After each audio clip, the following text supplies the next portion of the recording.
Tonight on CBC Vancouver News. After fires and police-involved shootings, tensions escalate on Vancouver's Downtown Eastside. Plus, getting way too close, a diver slapped with a hefty fine for swimming with orcas. And it was always a dream. It's a dream come true. She's the youngest player ever to qualify for a prestigious golf tournament. Meet the Vancouver preteen making headlines. This is CBC Vancouver News.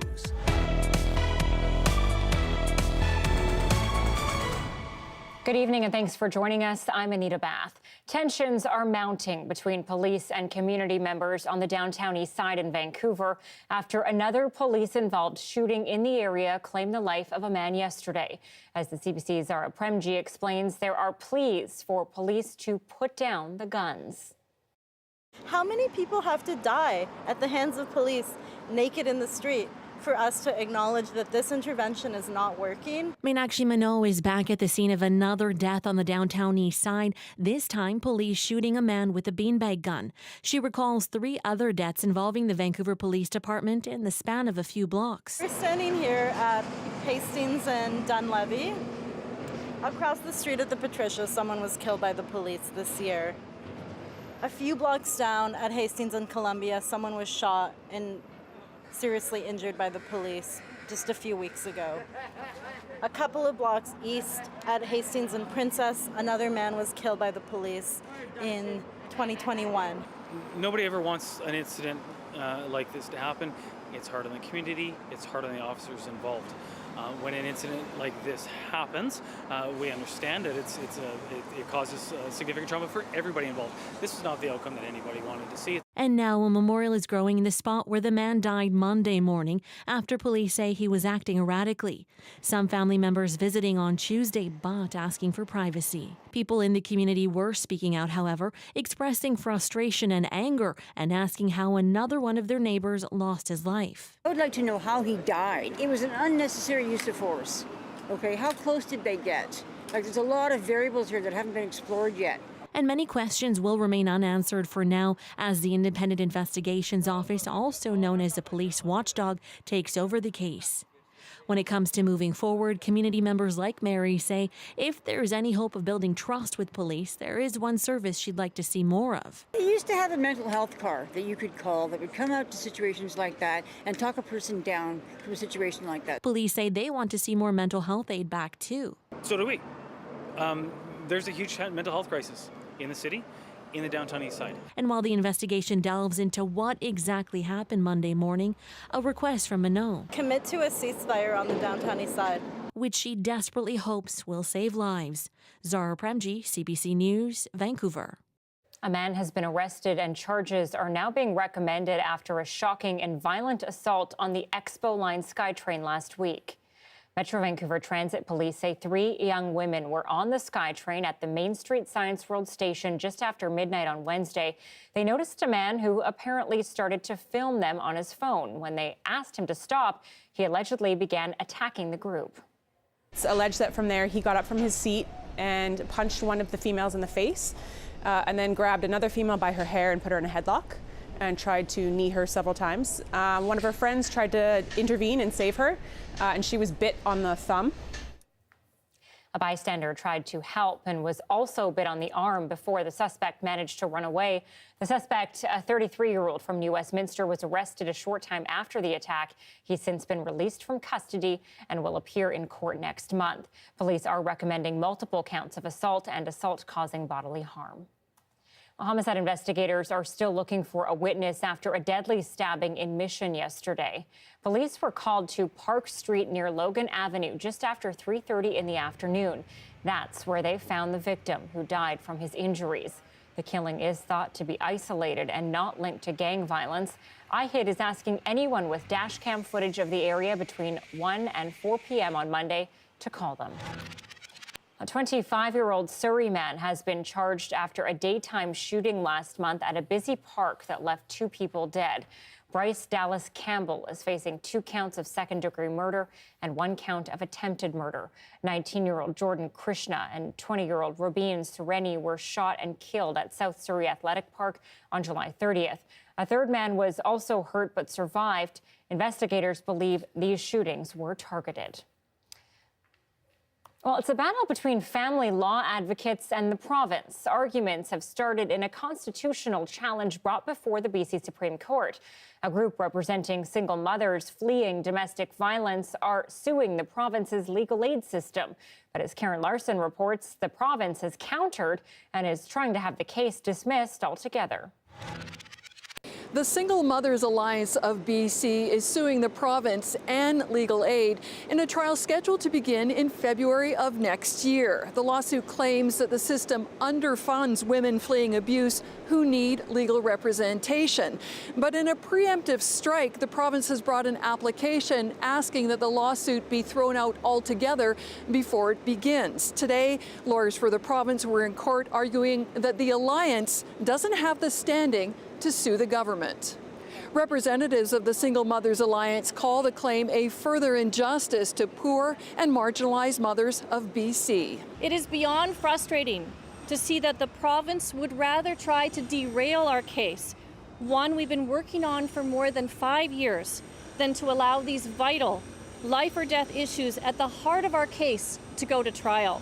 We don't have to worry that we're heading towards a 2-tier legal system for family law, one for the well-off and the powerful and one for the rest of us. We're already there. That's why the real issues in this case matter to the people of British Columbia and why this case must be heard by the courts. This is the second time the province has sought to have the Single Mothers Alliance lawsuit thrown out. The trial is expected to last 3 days. Karen Larson, CBC News, Vancouver. Government negotiators have been invited, BC's largest public sector union, back to the bargaining table. This comes after the BCGEU called on its members to refuse overtime. The union says contract talks are expected to resume soon, but details are still being worked out. The union calls this a significant development and credits its job action, which in part targets the distribution of liquor and cannabis. Those disruptions will continue. For the first time ever, student housing is coming to Douglas College. The province announced more than $200 million of funding for a new student housing and academic building. The 20-story building in New Westminster will accommodate 368 students, academic space, and parking. According to the province, it's the single largest capital investment in a post-secondary institution. Construction is set to begin next summer with a completion date of 2026. Well, it has a harmless-sounding name, but behind the thumb-sized lanternfly lies a big threat. They're invasive, and they're pests that are spreading across the U.S. Susanna De Silva tells us why that's got experts here in Canada concerned. Invasive pest. Citizens of New York are waging a war, encouraged by scientists. Show us how your lantern swapper works. The enemy, the invasive lanternfly, not moth, not fly. This relative of cicadas and aphids reproduces rapidly and has a voracious appetite. They have this mouth part that's shaped like a straw, and they stick that straw into the plant. Found in Asia, officials believe it came over in a shipment of cut stone. First spotted in Pennsylvania in 2014, it has already caused millions in damage, spreading to several other states. The thing is, this insect can lay eggs pretty much on any surface, rocks, even your car. So if you're not careful, you may have a mass of eggs on your car and carry it to Canada. It hasn't been found north of the border yet, but experts worry it's only a matter of time. A concern for vineyards in Niagara. In this region would be a disaster. Experts say climate change is worsening the issue of invasive species. It's very possible that the places where we think that this insect could not possibly thrive will become warmer as a result of climate change, and they'll do just fine there. It's why Washington State is quickly trying to figure out where this came from. A giant atlas moth in Bellevue, the first time in the U.S. is this just a one-off that escaped somewhere, or is there potentially a population trying to reproduce here? It has the wingspan of a dinner plate. From tropical parts of Asia, adult moths don't have mouths, but their large caterpillars do. So if they were able to reproduce here and start a population, that could definitely be impact our apple and cherry industries. People on both sides of the border are asked to report sightings of any invasive species. Susanna De Silva, CBC News, Vancouver. All right, some long-awaited and welcome news for Grouse Mountain. A new gondola is in the works and should be ready in 2 years. Grouse will break ground next month, with construction slated to start September 9th. The new lift will replace the iconic but aging blue Skyride aerial tram. It's been running since 1966 and rarely used now by visitors. The red Skyride, that's the one you've probably taken if you visited the mountain recently. That will run during construction. The new gondola is expected to be up and running by the spring of 2024. Well, a BC man has been hit with a $12,000 fine for getting too close to orcas near Prince Rupert. It's the largest fine Fisheries and Oceans has ever issued for this kind of offense. A pod of 7 northern resident killer whales swam by the port city in April of 2020. DFO officials say that's when the commercial diver Thomas Good sailed in front of the pod multiple times. He also put on diving gear and got into the water twice while the orcas were nearby. Now, it's illegal to dive, swim, or otherwise interact with marine mammals in Canadian waters. The federal and provincial governments have doubled funding for Pacific salmon restoration in BC. Now, the British Columbia Salmon Restoration and Innovation Fund is extending the program to 2026. This brings Canada's total contribution to $200 million over 7 years. The province is providing close to $86 million. Now, since its inception, almost 100 projects have received funding to work towards rebuilding of wildlife Pacific salmon stocks. Funding flowing from the second phase will focus on restoring salmon ecosystems and habitat and supporting sustainable, resilient, and prosperous fisheries. And everything we do, we are doing in partnership with First Nations. Application information for the second round of the program will be available on September 15th. Funding is open to Indigenous communities, environmental organizations, businesses, and academic institutions.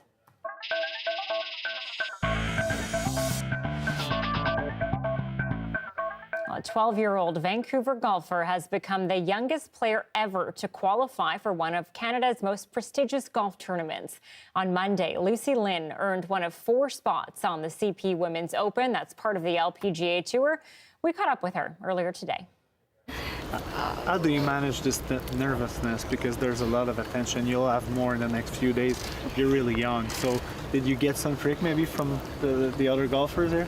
Yeah, I'm a bit nervous, but I try to stay patient and stay calm, I guess. Did you realize what you did yesterday when you qualified? Did you realize you were the first at this age to be able to qualify? No, I didn't know until I finished the round and somebody told me.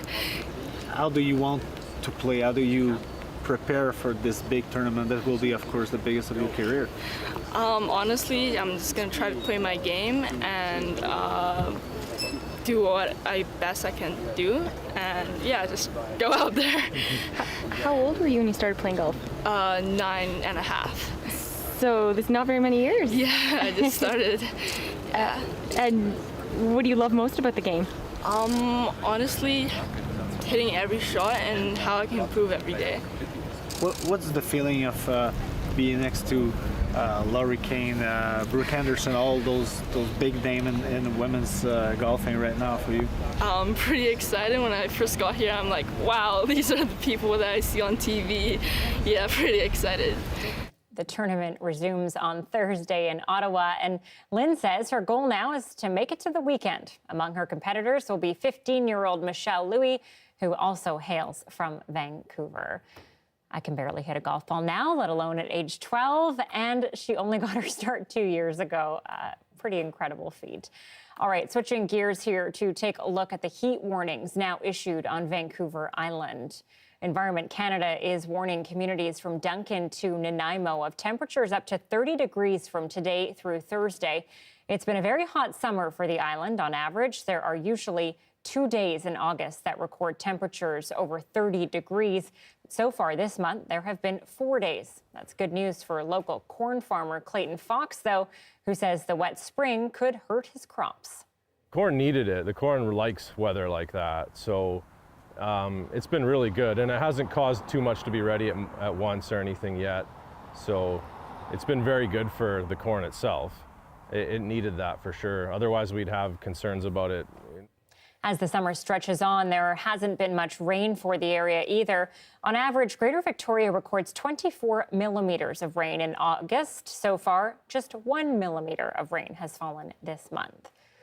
Johanna is off this week. Amy Bell joins us now. And Amy, some other warnings as well, not just on the island that you're keeping a close eye on. No, unfortunately, we still have some intense thunderstorm activity in areas of the Kootenays, and we have seen that bring up some new fires. So we'll definitely be keeping a watch. But yes, for some areas along sort of the Kootenays, along the Rockies, we've seen a lot of lightning strikes, a lot of hail over the last 24 hours, and it is still very unsettled. So we will be keeping an eye on that. Keeping an eye on the current temperatures, 25 in Pitt Meadows and also in Abbotsford, and a little bit warmer as you head out into the Fraser Valley. We did have this hazy sky for much of the day today in Metro Vancouver, so that actually filtered the sun and sort of kept a lot of that heat from getting totally intense. But yes, as we saw, incredibly hot still for the eastern side of Vancouver Island.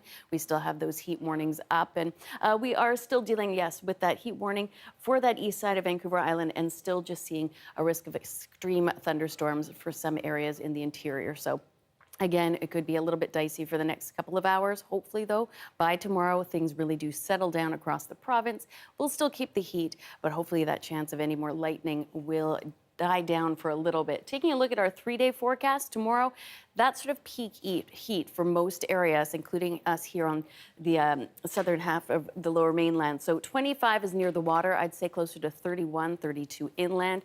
Little bit cooler for Thursday and Friday, but yes, it is definitely going to be very warm for the short-term forecast. No kidding. All right, and we'll talk to you a little more later in the show, Amy. Thank you. Sounds good. Well, a farm that stands apart because of the people who work there, people on either side of violent crime.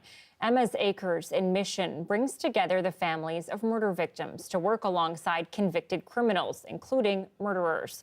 Its unique vision, bringing healing and personal growth to the garden. Monia Blanchette from Radio Canada went to the farm for a visit. Take a look. In 1983, my uncle was killed. He was 42 at the time. I was 17, and I can remember the police coming to the door and knock, knock, knock, and I opened the door and there's the police. My uncle had had a drug problem, and his wife just wasn't comfortable with country life, so they moved back to the city, Vancouver, and he got back into the scene and into the drugs, and then racked up a second debt. And it turns out that he was given a hot shot and was found dead in a bathtub in the east side in one of those single occupant rooming houses. And the crime was never solved. Regional treatment center? It was a struggle for a long time because he was my first uncle. And it was hard on my grandparents especially, because I can remember even years later, my grandpa talking about how this should be the time in his life that he should be enjoying his sons, and that one wasn't there to enjoy anymore. And that was really hard for him. And even until his dying day, that weighed on his mind, that he missed out on all that time. Oh, that's a very good point. People say, okay, well, you know, somebody with an addiction got murdered, big deal. And I get that. You live by the sword, you die by the sword. But for the family, it's more than that. It shattered, splintered our family. I'm okay with everything except people seeing my work. I just started this year. I just got out of prison in December. I do everything. I harvest, I weed, I move people around to where I think they best utilize everything, though, not just the picking, but the conversation. You know, you got to understand that that's not something you see very often, you know, from being a victim, to be able to talk to victimizers. And I just gently move them closer, and hey, you remember him, you know, and then that's it. You know, that's all I can do is put them and it generally works out really well. Yeah, there's a lot of stuff that needs to be fixed. And that kind of makes me feel real good to be able to sit there and tell them why I did what I did. Maybe they can make some sense out of what whoever victimized them did. I doubt it, but you know, because you can't let that rest. I didn't ever see them as anything other than another person. And I've never been bitter because our family didn't get justice, but I have seen how it's affected other people's interpretation of them.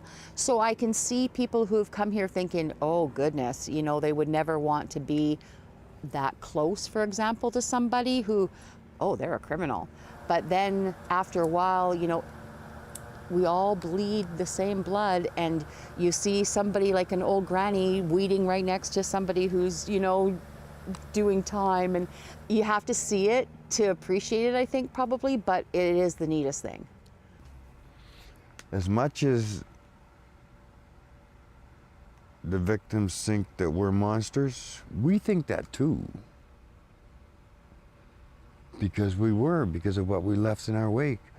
Whoa. I think that. I can't speak for the we stuff. Let me back that up. That's how I think, I feel. By coming here and talking to other people, you see that you're not? You do very quickly see that you're not, yes. Because you're accepted by everybody here. It makes you feel more comfortable with you. So then you're not feeling so much the ruffian as you are with the new person you can be. I want to say I'm over it now.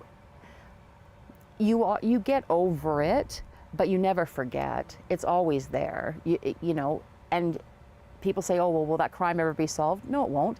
Let's get serious. It's been how many years?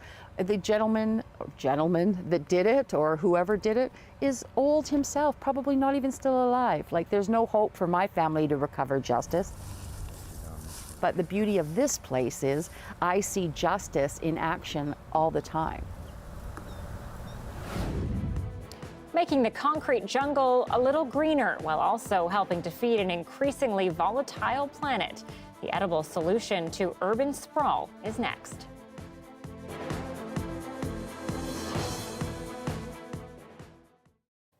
Thanks for watching our commercial-free live stream. Prince Edward Island has seen a bump in tourism this summer. And as Jessica Doria Brown tells us, it appears more Canadians want to learn about Indigenous cultures. I would start in these here. Savannah Rayner-Lewis is showing this group of visitors how to make art out of porcupine quills. They're learning how to use these softened quills to make an 8-point star on a piece of birch bark. For Rayner-Lewis, sharing Mi'kmaq traditions is a source of pride. I feel, especially as a daughter from an Indian Day school survivor and a granddaughter from a residential school survivor, I feel like I'm doing my purpose. This is just one of the visitor experiences being offered on Lennox Island this summer. People can also learn how to make their own drum or how to cook bannock and clams on the beach. I think with First Nations peoples being in the media a little bit more, whether it be through the residential schools or the findings, treaties that have been popping up every now and again now in the news, people are having more of an interest in just learning from us the true history. Myers says the 2 to 4 hour experiences allow time for visitors to get to learn a Mi'kmaq craft or skill and ask any questions they have as well about Mi'kmaq traditions, culture, or language. For this family from Ontario, they're leaving with a beautiful memento of their time on Lennox Island and a lot more knowledge and understanding as well.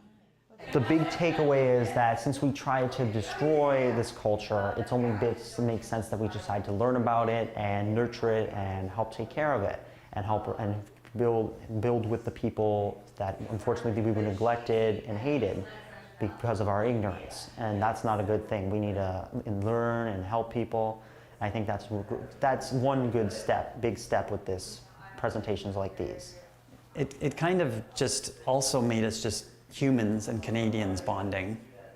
And I think that's important too, just dignity all around, and kind of take out some of the baggage or weight of, an act of reconciliation. Really, it's just people sharing culture and enjoying making something together. Officials with the Mi'kmaq Culture Centre say so far this season, they've hosted about 900 visitors, with sessions like these running almost every day. Jessica Doria Brown, CBC News, Lennox Island.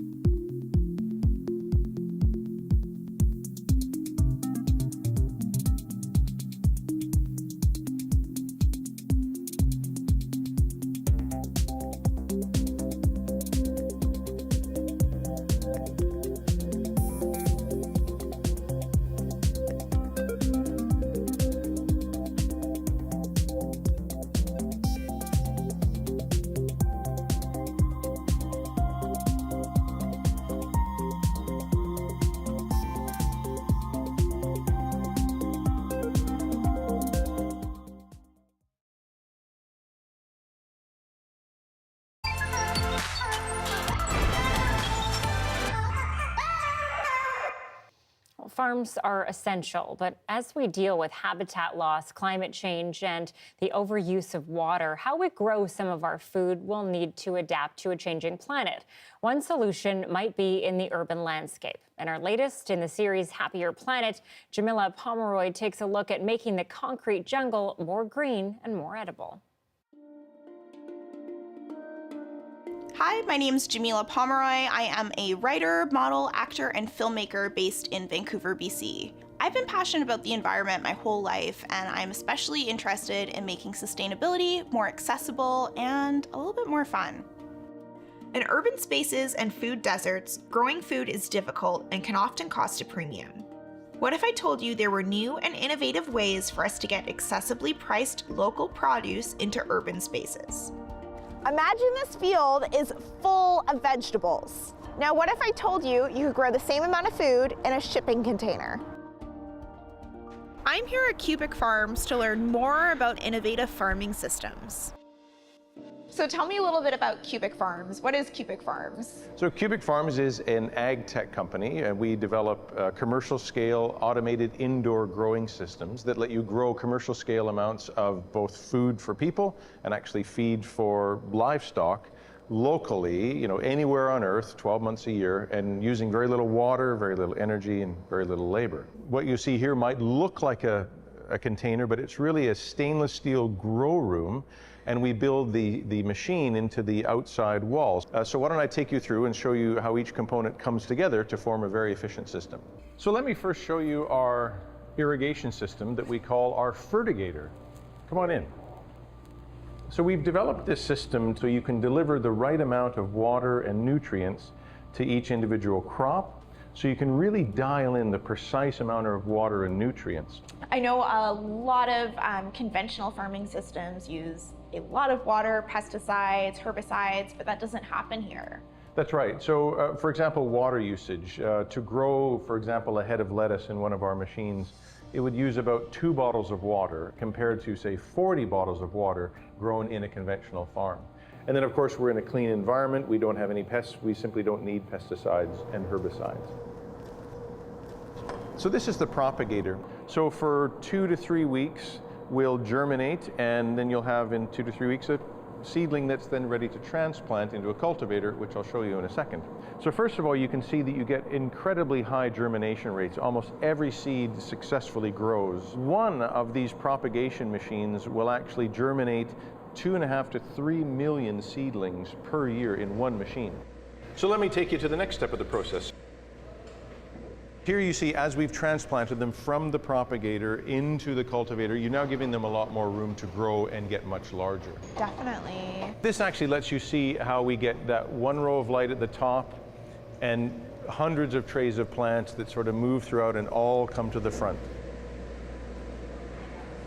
So this machine's ready for harvest. These plants are now full size. So I know that climate change is a huge issue for farmers.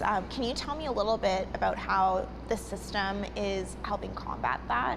Farmers need to be able to diversify.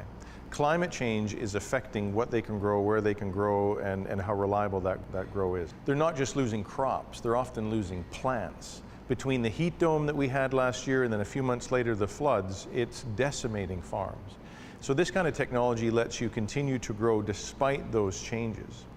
But then we've also got to be able to grow what we eat where we live from a food security standpoint. And then of course, we're already using all of the world's freshwater and agricultural land right now. Yeah. And climate change is only causing those, both water and land to be even under more pressure. So a system like this, where you're 52 times more efficient, it really checks off all the boxes for the farmer, for the food security issue, and for the environment. It's what we need to do. We need to do more with the land and the water and the energy that we have. So let's try some. Yes, let's. This is a handful of some of the crops that our customers can grow. So first of all, why don't we look at some of the lettuces? So we've got a wide variety of lettuces here. One that's really popular is butter lettuce.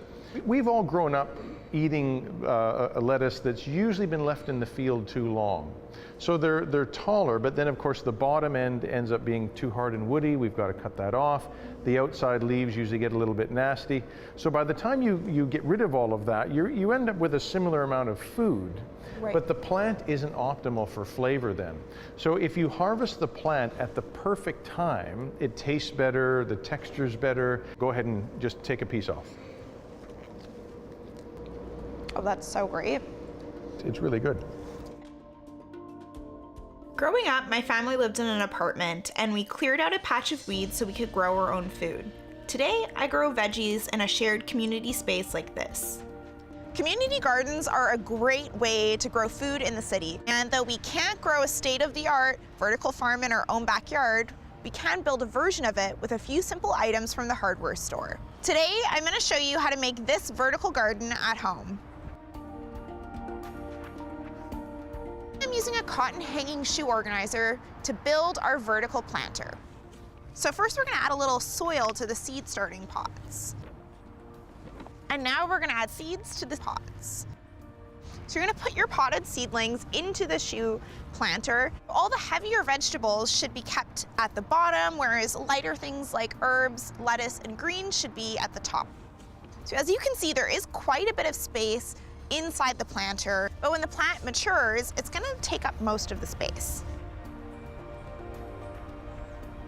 So whether you buy food from a sustainable supplier or find innovative ways to grow food in the city, you have the power to make your community more food secure. It's meant to be a celebration, but Ukraine's Independence Day will be much more somber this year, while Kyiv is shadowed by a war that is now turning into a stalemate. We'll take you to Ukraine next.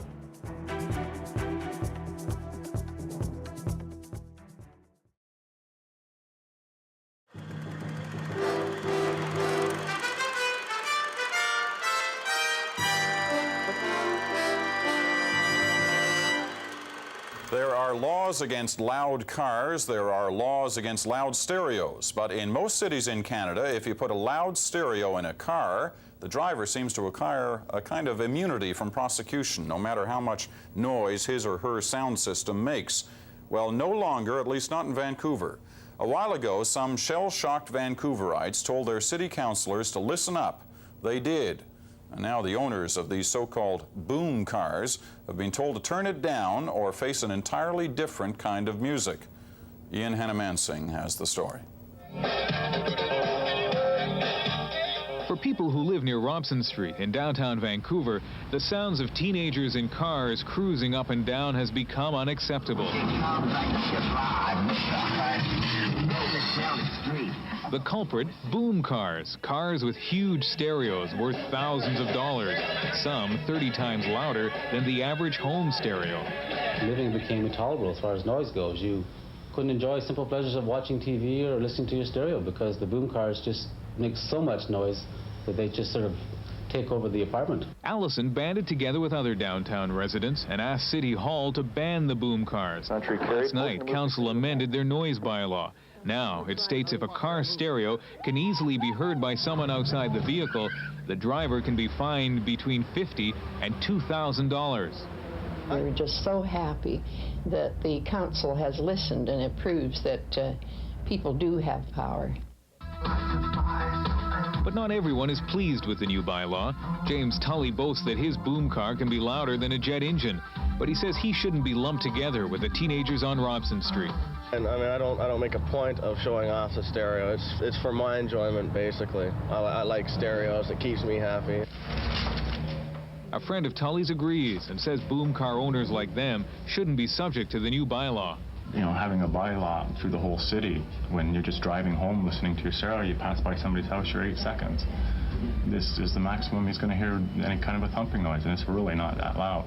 The police aren't saying how widely they'll be applying this bylaw throughout the city, but they do say in the downtown core it will be strictly enforced. A police spokesman says they'll soon know if the threat of a fine will be enough to persuade boom car drivers to turn down the volume. Ian Hannamansing, CBC News, Vancouver.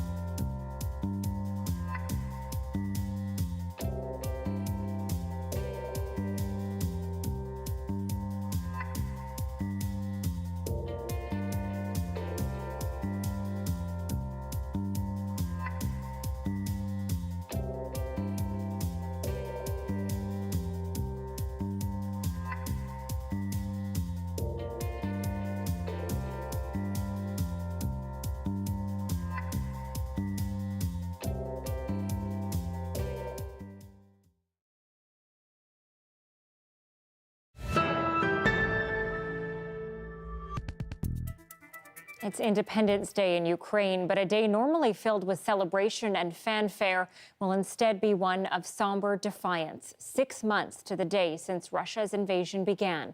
Tonight, Susan Ormiston and our CBC team are on the ground in the capital, Kyiv, with the stories of real Ukrainians whose lives are forever scarred by war. Defiantly, Ukraine showcases Russian military machines, the spoils of war, charred and mangled, seized in the early days of the invasion, a powerful symbol of resistance for Ukrainians weary from 6 months of war. Everybody is doing their best for the victory, says Svetlana, but she tears up, describing the young Ukrainian soldiers who've died. On the eve of Independence Day, marking Ukraine's break from the former Soviet Union 31 years ago, new worries. U.S. intelligence suggests Russia is preparing fresh attacks against civilian infrastructure and government facilities. Thus, the warnings from Ukraine's President Zelensky. If they strike us, he says, they'll receive a powerful response, and each day it will grow. On the first day of this war, Vladislav Zhelabutsky was on duty at an anti-aircraft system near Berdyansk. A Russian missile ripped off his arm and opened a gash in his skull. When I woke up, my first thought was it would be better to kill me, he tells us. His left arm amputated high up, his shoulder still twitches involuntarily, a phantom feeling. You feel you have a hand and you're trying to move it or stretch it, he says.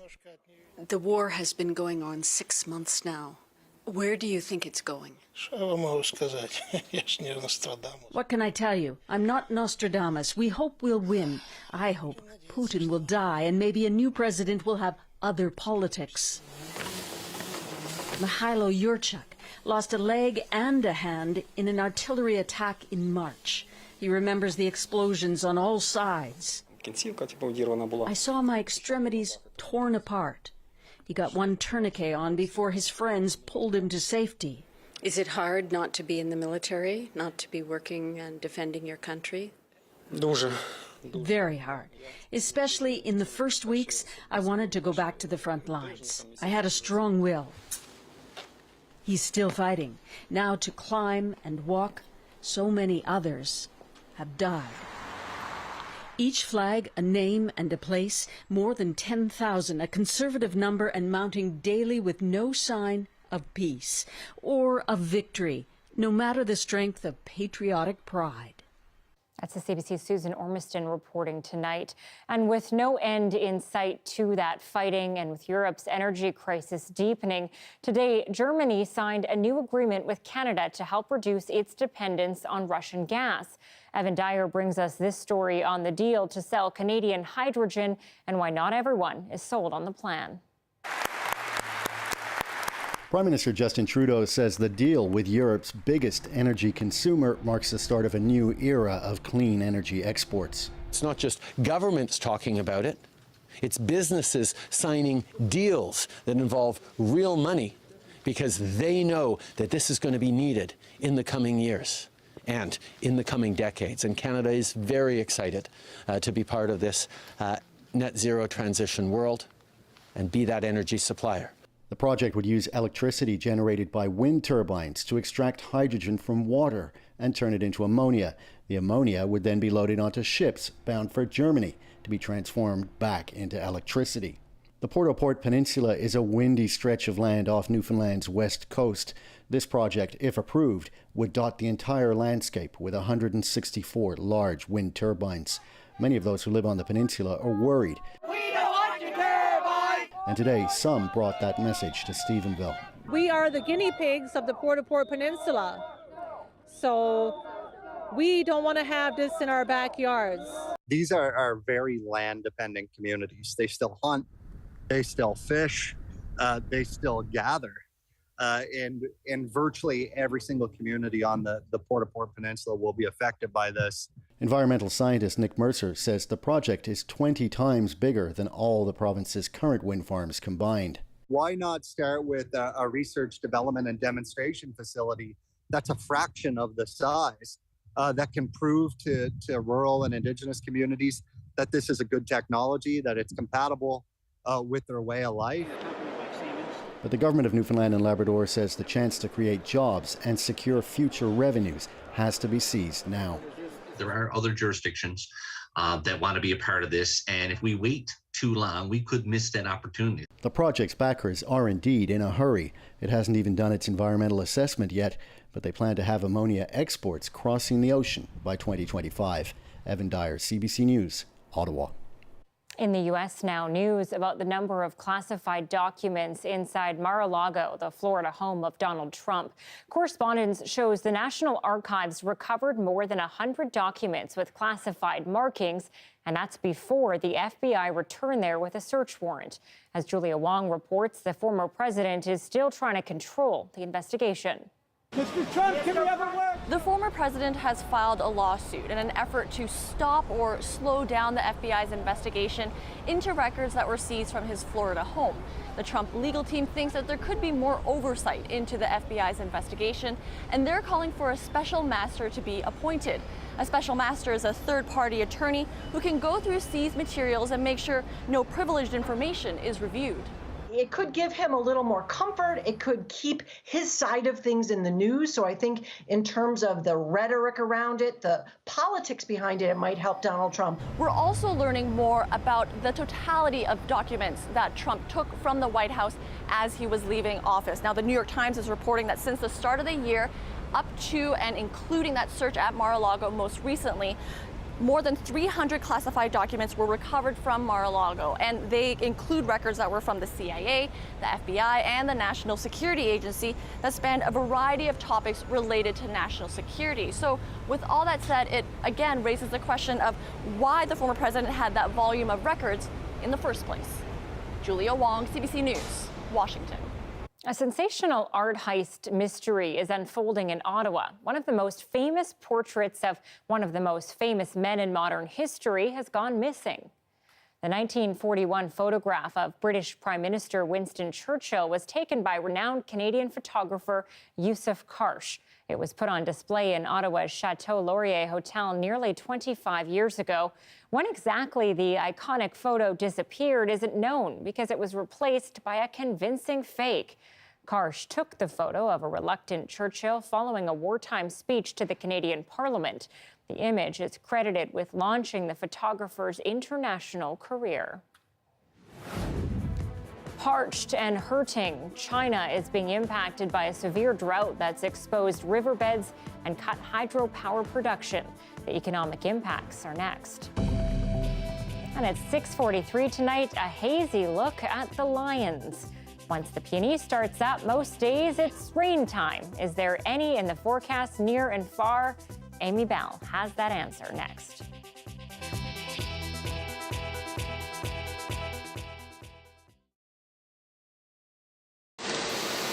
No more plastic. Put them in your blue bin.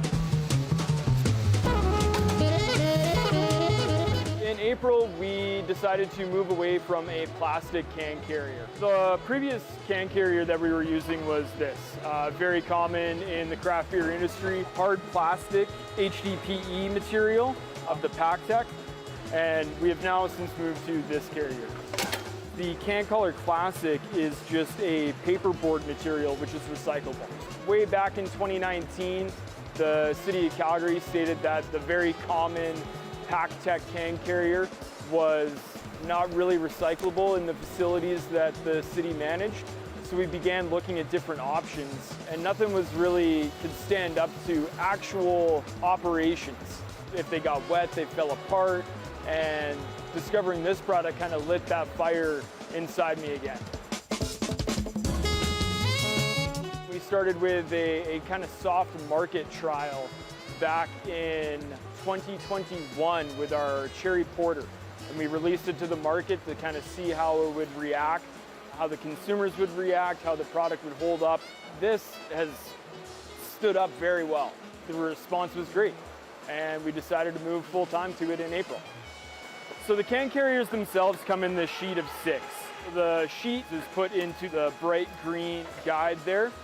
It is then put over top of the flat of cans, and it is just a simple press with an operator, and it's applied, creating this kind of angle which holds the can in place. I can't shake it too hard, but they're not going anywhere. There's actually 1,800 sheets in this box, whereas a box of 700 of these is about 3 times the size. We should offset about 200 kilograms of carbon emissions just from the transportation alone. It takes many, many decades for plastic to degrade in a landfill, whereas it's still just paperboard. It should hopefully decompose and return to the earth a lot sooner than a piece of plastic. But please recycle it. One of my personal initiatives for the next 2 years is to just move the entire brewery away from plastic. This was the biggest step, getting away from our previous carrier into this one, but I want to scale that to our shrink wrap that we put on our pallets for shipping. Our keg caps are currently plastic, and yes, the government has banned those items, but I want to get ahead of that ban. I don't want to be forced to make that change. I want to make the change first. We look around the world and we see Garbage Island in the Pacific Ocean, landfills are overflowing, and if everyone just does a small amount, it makes a big impact.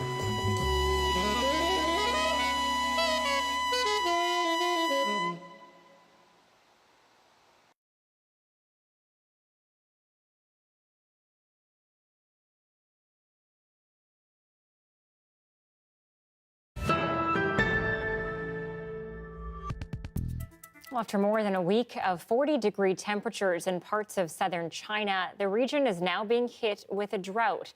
It's causing shipping to halt, businesses to temporarily pause operations, and residents to have to live with a heat wave with no air conditioning. Renee Filipponi now with how people there are managing. It's the third largest river in the world. Hundreds of millions rely on it for drinking water. But plummeting water levels have dried up parts of China's Yangtze River, so severe it's revealed 600-year-old Buddhist statues. It's putting pressure on the hydroelectric grid. To manage power shortages in Sichuan, supply has been suspended or limited to some factories. It's forced companies like Toyota to temporarily shut down. Along this river, you have major industrial hubs, and a lot of transport happens along this river. And of course, a significant amount of agricultural lands around this river, even far from the river, are being irrigated by Yangtze River. The agriculture sector in the southern regions face the possibility of crop failures. Rice and cotton blossom crops have been affected, says Liao Yaoming, a professor at the National Climate Center, who also worries about corn and soybeans. In Chongqing, the heat and lack of rain has fueled fires that are consuming forests outside the cities. Heat waves have been punishing China for much of the summer. As the country dealt with COVID lockdowns, they also saw record temperatures, which have lasted for weeks. Droughts naturally happen, so part of that is natural climate variability, but human activities, including emissions and climate change, do play a role. In Shanghai, a city normally lit up at night is dim, as decorative lights are forced off for now. But with a possible cold front on the way for parts of the country, there could be some relief coming. Renee Filipponi, CBC News, Vancouver. Scary stuff. No rain here at the moment, but not quite as serious as that scenario, Amy. Yeah, no, it is definitely very dry here, and we don't have any rain locally in the forecast anytime soon, but we did get some intense bouts of rain in some areas of the interior.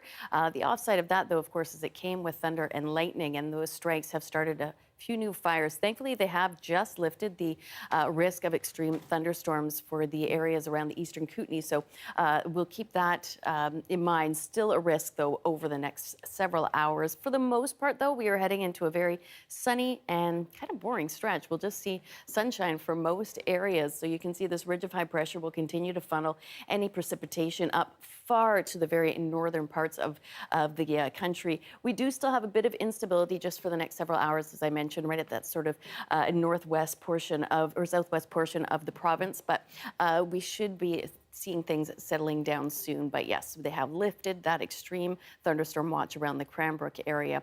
Taking a look, though, for tomorrow, what we'll see is mainly cloudy conditions for Tofino. Still very hot with those heat warnings up for the eastern side of Vancouver Island, so up to 35 or 34 in Nanaimo. We do still have some unsettled weather for the Whistler area, so a risk of some afternoon thunderstorms and still a risk of that out in Hope as well. We'll see those temperatures up around 31. Starting off, a little foggy in Tofino, and we will see some fog for us here, and then we'll see that heading into that sort of haze that we saw this morning and this afternoon, that high-level haze that just filters the sunshine a little bit. Tomorrow in Dease Lake, 27, 18 in Prince Rupert. You'll see a few showers in the morning for Prince George, and then brightening up to the afternoon. And as I mentioned, still a bit unsettled for the area around Kelowna and Cranbrook, but those extreme warnings have been lifted. So yeah, we'll just keep an eye out along the Rockies, the border there, to see if any of those lightning strikes have sparked any further fires. Taking a look at our 5-day forecast, as I mentioned, we'll start off with some fog early tomorrow morning, and then that will dissipate but sort of transition into that haze, much like we saw today. Hopefully we'll get another little bit of a breeze coming in off the water, and that will help to dissipate that haze, so hopefully not as gray as today. We'll get up to about 25 at the water, 30, 31 inland. Tomorrow and Thursday, sort of peak heat, so we'll say much the same for Thursday. Friday, 25 degrees and dropping to 15 overnight, 23 with a mix of sun and cloud on Saturday, and just 22 for the high on Sunday. Taking a much further look ahead, I think we'll see those temperatures ramping up at least one more time, though, as we head into the end of August. That final push to summer. It is indeed. Thanks, Amy. You're welcome. Coming up, meet the 5-year-old country singer who is taking the internet by storm.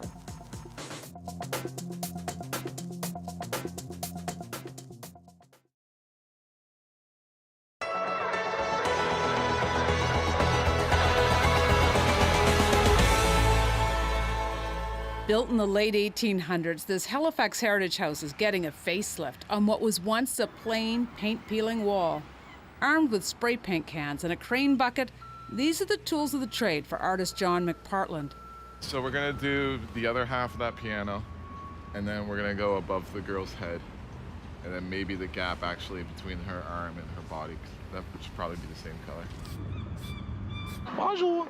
And so up he goes to work on that piano. Obviously, you need to be artistic to do this, but after that, patience is likely the second most important skill. Oh, and you can't mind heights. You got to be laser focused on the details, and you can only do so much in a day. So just one step at a time, eventually you fill it all in. This project actually began a while back, first with a mini drawing of what he wants it to look like. He projects it onto the wall and sketches it out before filling in the blocks. And then I'm just constantly looking at my phone and then looking at the wall, going back and forth. The piece is called Sound of Time. There's a little girl that's going to be on the left here looking through the window. And then there's these two people, one's playing music and one's writing music. And the kid's in awe at just like creative skill, just thinking like, how do people do that kind of thing? And I was that kid when in my parents' house, because my mom's a music teacher. In a way, it's his life story. His mother's a piano teacher, and when he was a young kid, he marveled at how creative she was. And while it's a different medium, he's followed her path, creating something from nothing but his imagination. I constantly want to remind myself to almost be grateful and just know that like my 15-year-old self would be really stoked to see me doing this, because this is all I ever wanted to do. You're doing amazing work. As he works, there's often an audience. People are always looking up. It's amazing. Beautiful, isn't it? Great. Insanely beautiful. Isn't it great? Wow. Colleen Jones, CBC News, Halifax.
Hi, I'm Anita Bathe, and here's what's in your CBC Vancouver inbox. Support sustainable agriculture and celebrate local food with Leanne Young at Feast of Fields. Enjoy the Gourmet Harvest Festival at the UBC Farm on September 11th. Learn more and get tickets at farmfolkcityfolk.ca. And never miss a special programming series or contest. Subscribe to CBC Vancouver's e-newsletter at cbc.ca/Vancouver inbox and keep connected with us.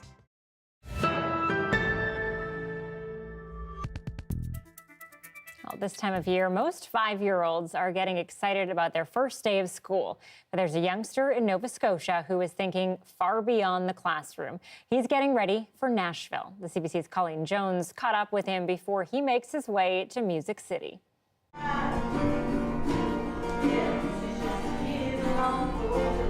5-year-old Carson Fullerton, his mom Carrie along with Matt Millett are rehearsing before their show. Now, Carrie and Matt might be the headliners, but these days with Carson along... Are you guys playing second fiddle to a 5-year-old now? Pretty much, yeah. I'm looking forward to the show. All right, It's showtime. With his guitar half his height, Carson hits the stage. The crowd with their phones out filming, they're excited.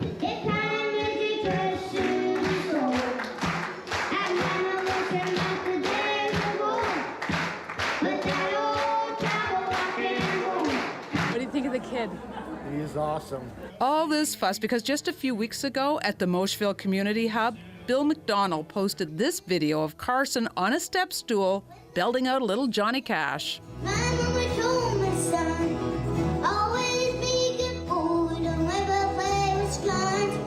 It's now been viewed over 3 million times.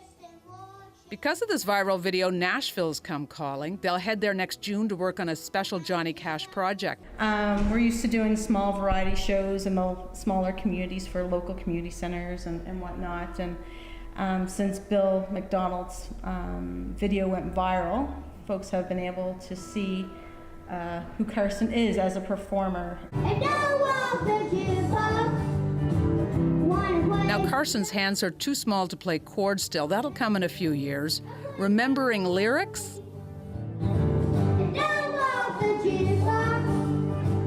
Well, he can't read, so it's complete memorization. He's going into grade primary at our community school, and he must just be at the age of where he just sponges all the information and soaks it all in. Mind you, he does listen to the songs over and over and over again. Every day involves music. One thing is clear. This 5-year-old loves the stage, loves to perform, and the crowd, they love him. Colleen Jones, CBC News, Lawrencetown. Gosh, 12-year-old golfers, 5-year-old singing sensations. Really humbles us all, doesn't it? I just love seeing the talent out there, though. Thanks for being with us tonight on CBC Vancouver News at 6. We will see you right back here tomorrow. Good night.